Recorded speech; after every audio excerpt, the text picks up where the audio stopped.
Hi everyone, I'm Malik Sitki, and I'm the event planner for Ontario's Climate Change and Asset Management Conference. Part 1 is taking place on February 22nd and 23rd, and with me today is one of our speakers, Sharina Hussain. Welcome. Thank you for having me. My pleasure. So can you tell us a little bit about yourself? I am currently the academic director for the Sustainable Infrastructure Fellowship Program.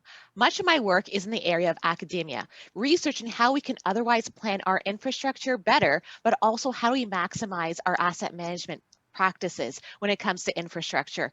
With this, I'm an accomplished lawyer.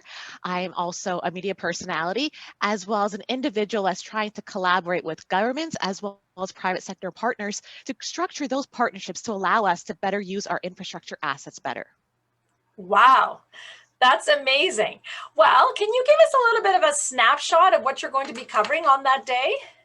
Yes, so I'm really excited to be presenting upon the broad topic of how we have to reset our asset management agenda. And this is because, as Ontario municipalities are fully aware of, we're being asked to do a lot more with less at a time where there are a lot of service level expectations that otherwise feel difficult to achieve. But at the same time, we have recognized that our infrastructure assets have to be more resilient to climate change risk. For that reason, my talk will be an opportunity for us to reframe infrastructure asset management in order to better understand how do we then incorporate climate change and adaptation requirements with infrastructure asset management policies in a way that's in fact actionable for Ontario municipalities.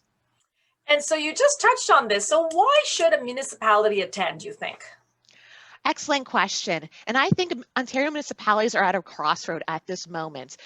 We are emerging from the pandemic in a situation whereby we have a lot of expectations associated with our infrastructure assets, but at the same time, we are more knowledgeable as it relates to what we have to do to keep our infrastructure assets resilient. So it's very important for municipalities to consider attending in order to get these skills, but also to better frame how they're develop their action plans to deal with this going forward. Well, that's great. And with you by our side, we can accomplish that. Thank you so much for joining us this morning. My pleasure. Thank you for having me.